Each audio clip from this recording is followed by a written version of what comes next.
I cannot believe how expensive some keyboards are today. Like, people think it's normal to be spending hundreds of dollars to get a good mechanical gaming keyboard. And while I'm sure you can pay for quality, it's really not necessary to be spending that much money on a good keyboard. You just have to know exactly where to look for the good ones that actually have a fair price. And that's why I'm here today. I've handpicked 6 keyboards to showcase, review, we'll do a sound test, and then I'll give you all the links to them so that you can make the most educated choice for an affordable, good keyboard depending on your needs. And don't worry, no company is bribing me to say good things about their keyboard. Let's start off with the cheapest keyboard of the video. This is the V800 68 key mechanical keyboard using blue switches, which just means it's going to be extremely clicky when typing. I got this thing for only $27, so let's give it a quick sound test and see if it's just complete rubbish or if it actually sounds good.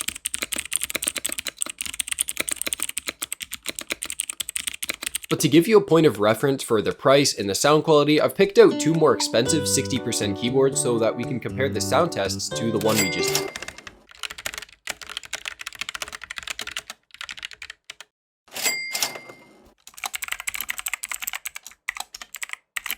Unless you know you're looking for a smaller keyboard like 60 or 65%, I typically wouldn't recommend this to anyone because you're gonna miss that functionality of the row of F keys on top or all the functionality keys above the arrow keys that you would have on a 75% and 80% board or a full keyboard. So let's move on to those next. This keyboard's a little bit annoying because the cable is attached to it.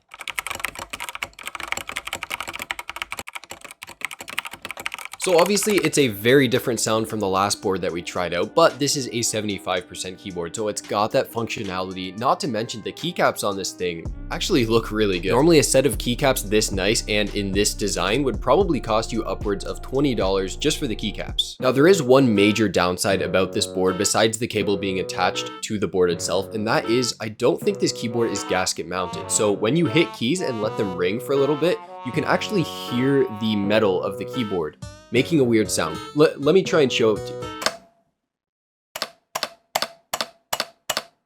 So if that would bother you, I totally understand. This keyboard mostly made the list because of the pure aesthetics at such a low price, but we've got another 75% board that you can compare to that. I don't know why I just said I picked all these boards out, so let's go to the next one. This is the MageKey Star 75, and I just checked, it's actually on sale right now. The unique thing about this keyboard is that it actually has a volume knob, and for a keyboard of this price, you're not really gonna find that anywhere else. So let's do a sound test, and then I'll tell you what I think is wrong with this keyboard.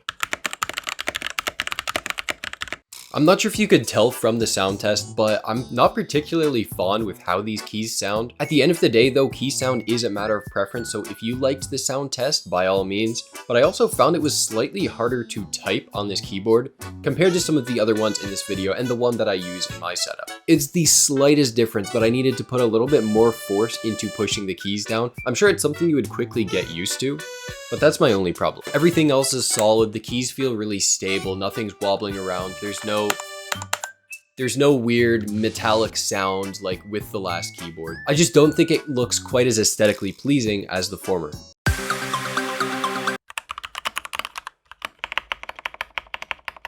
I was absolutely blown away by how thocky and smooth these keys felt at such a low price point. I mean, just listen. It's also got that retro vibe. The spacing is a little bit weird though with the F keys. The one other thing that is a little bit weird about this board is that in the top, there's a switch for Windows. Where is it? There's a switch for Windows to iOS, and then there's an on and off switch that I don't really know what it does. Maybe I should go read the instructions, but the keyboard's not wireless though. And then also, I've never seen this on a keyboard before, and it's got a very unique layout for a keyboard because they've got the function key in the bottom left. Look at that. Let me show you the board. Look at that. Why is it there? Anyways, I'm sure this is something that you would get used to, as I'm entirely willing to get used to this. This keyboard is amazing. Full glaze. I hope people save time and money with everyday tech, so if you liked the video, a subscription would mean the world.